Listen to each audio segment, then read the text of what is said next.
my honor tonight to present this River Hero Award to Angie Rosser, who, in addition to being the executive director of West Virginia Rivers Coalition, is also the West Virginia Headwaters waterkeeper.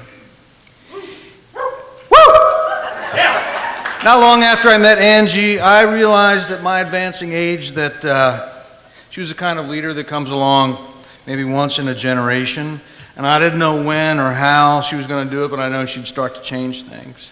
And it happened in 2014 when we had a water catastrophe. Probably a lot of you saw that on the television news. A toxic chemical deprived the people of 9 counties of access to safe drinking water. And the politicians called it an accident. They wanted to close it pretty quickly. They wanted a corporate scapegoat. And that's when Angie stepped out in front. This wasn't an accident, she said. This was the inevitable consequence of what? An anti-regulatory culture. Government, she said, had enabled this crisis. Government at every level had failed, she said. And so by doing that, she created the context, and that context became the story. And people showed up. She got a lot of people to show up because of that storyline. And for the first time that I know in my lifetime in West Virginia, legislators were more afraid of the voters and the people than they were of the industries that have traditionally supported them. We got some laws changed, some good things happened, and none of it would have happened without Angie. But this isn't really a story about the water crisis. It's about the changes in attitudes that have occurred since then. And it's been really pretty amazing. And there's a different consciousness now. And the dialogue is shifting. It's, it's a story about how the traditional organizations that used to work in silos are now working better together. And the communities become more inclusive and diverse.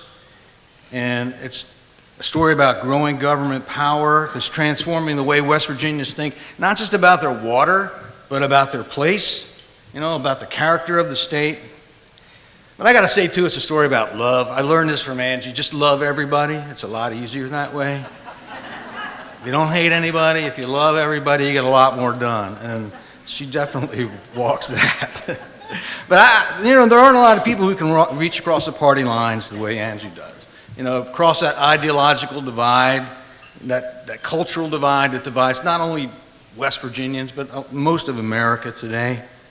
And, a way of reaching out and finding the common values so that we don't just challenge each other, we challenge ourselves. She's good at that.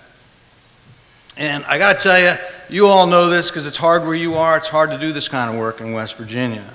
It gets disheartening.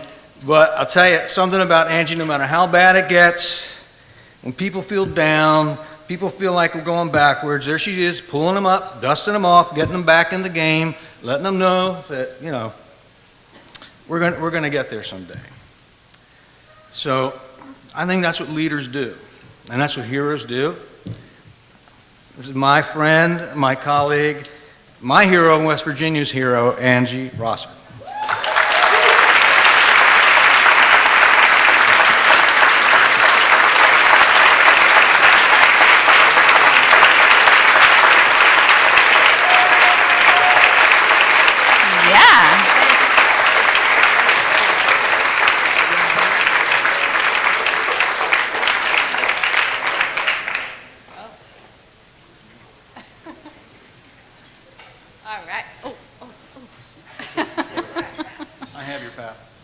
Thank you for taking care of my paddle.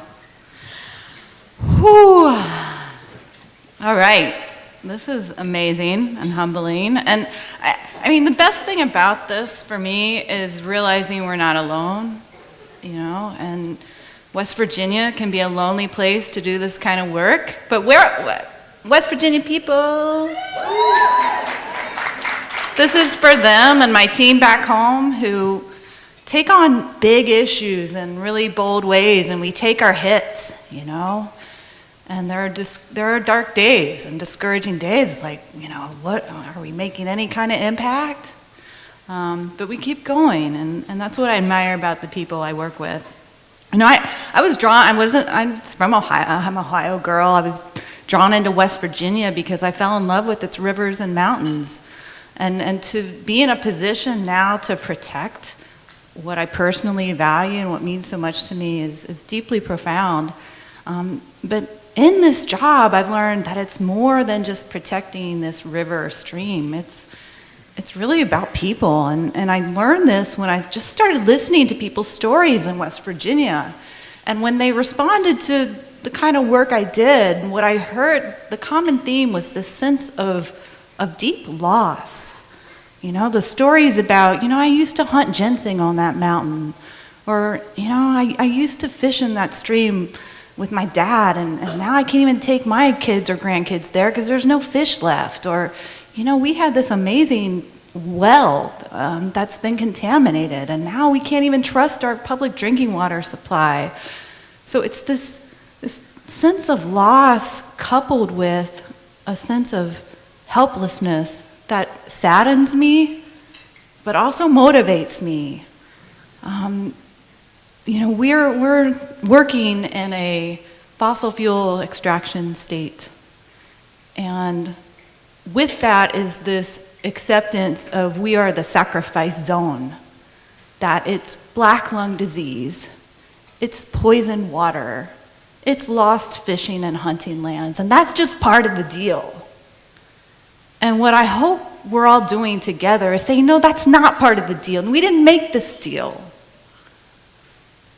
And what I'm encouraged in this moment and in this week has been amazing. And thank you, River Network, for pushing the envelope on some of these issues. I don't know about you, but my expectations were pretty blown out of the water.